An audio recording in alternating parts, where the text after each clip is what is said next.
I've been working on this dissertation all year. In week 0, way back in October, we had to submit our initial ideas. In week 3, we had to produce an overview of the project. During the Christmas holidays, I did archive visits, transcribed the manuscripts. By the end of Hilary term, I had a full plan. And in week 2 of this past term, I had my first full draft completed. I've put so much work into this dissertation and I've worked on it all year. And yet here we are, the night before submission, and I'm staying up all night to work on it. That doesn't make sense. The dissertation was done by this point.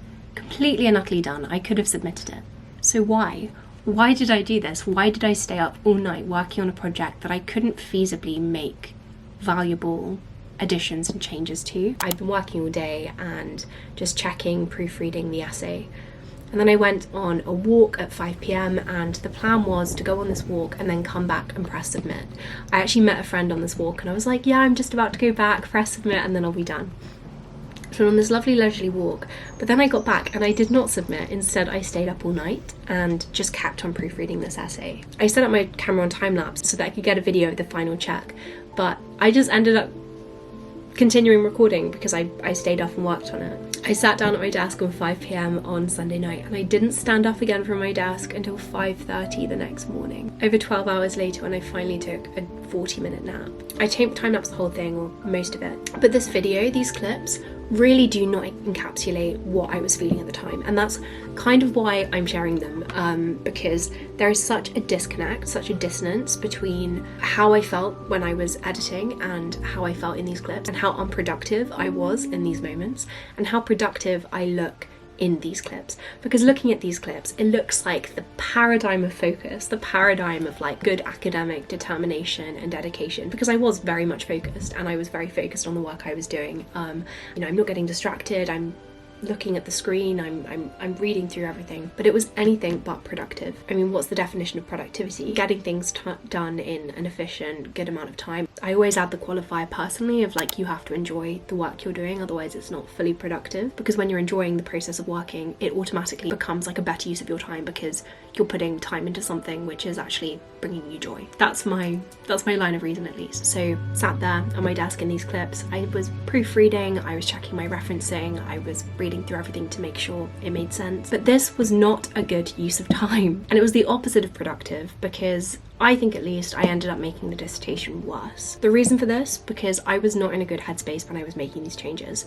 I was making these changes honestly from a point of fear and stress and anxiety. I had 2 tutors tell me this, and I think it's such great advice.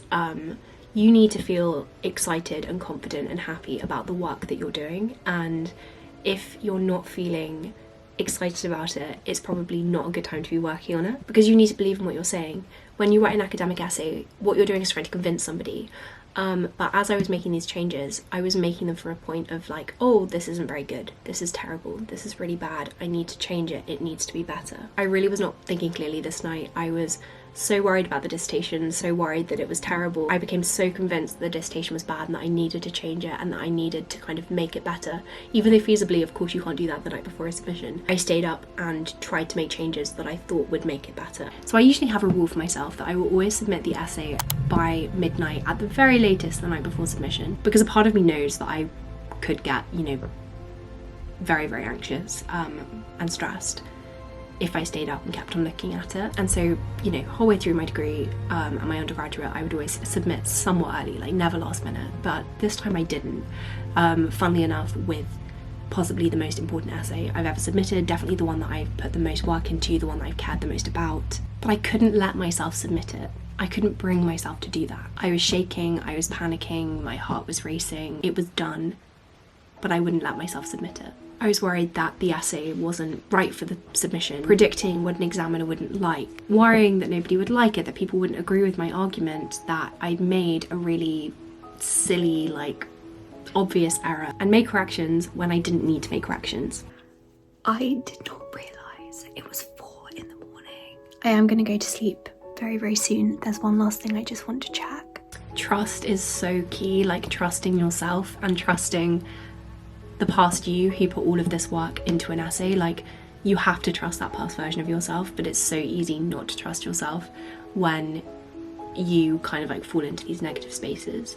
And I don't think there's point in trying that. I think it's kind of better to put it to one side. I ended up rewriting one of my favourite paragraphs of the essay at 4 a.m. Believe it or not, I didn't mean to do that.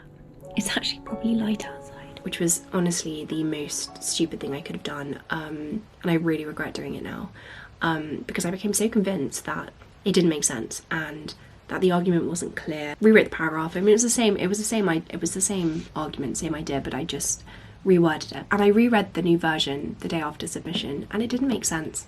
Like, it made, you know, like kind of vague sense, but it was not as clear as the other version. Like, I look at the old version now and I'm like, no, that is actually okay. To me, it really just illustrated how much your headspace can infiltrate and affect your perception of your own work, and how important having a good headspace that is when you're working on an essay, or you're checking an essay, or you're submitting an essay. Like, I've said this before, but like, having a good headspace when you sit down to work is one of the most important things, and it's advice that I've always given, advice that I try to stick to as well, but I didn't stick to my own advice and it ended up backfiring on me. And so kind of saying that to like stress, but I think that's very, very important. Like, people say, look after yourself, you know, like sharpen your axe, otherwise you can't cut down the tree, etc.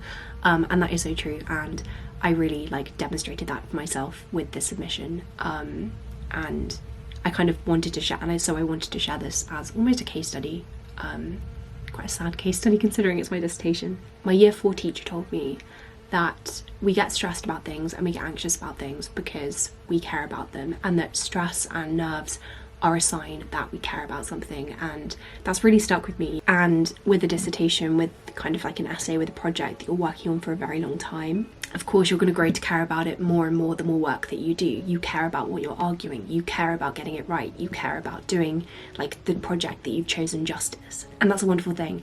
But also, of course, that's going to become a breeding ground for stress and anxiety and nerves because you care about it so much. So yes, I guess like the key thing that I'm trying to say is that trusting yourself is key, being in a good headspace is key, and that you can't always trust what your brain is saying if you're in a bad headspace. And recognizing that is actually really important. We all know this, but there's a huge tendency to looking at things posted on social media to simplify a situation and to glamorize it, and things can always seem better or like more or less chaotic than they actually are, like in these clips. I don't want to give the impression that I get it right all of the time, because I don't, and sometimes, like anyone, my head gets in the way. And the reality of a situation isn't always what it appears visually.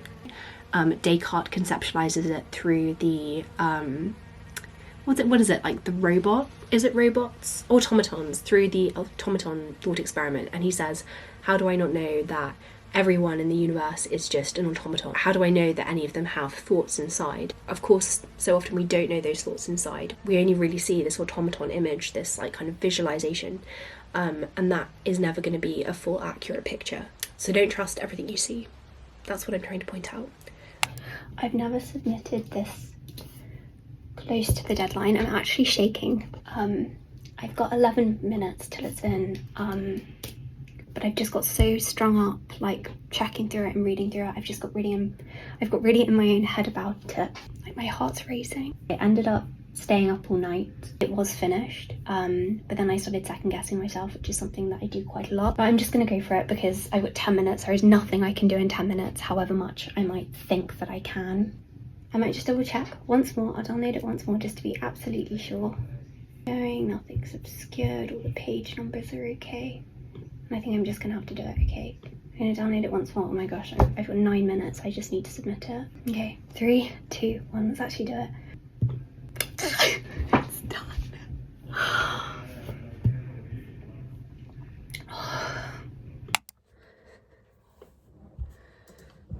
my god.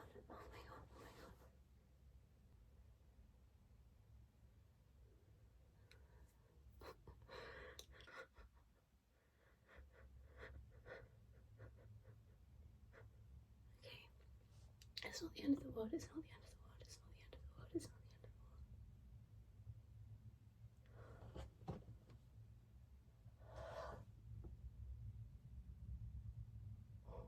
end of the world. Stop. Really? Yeah. Oh my god. Of course you do. Don't doubt yourself.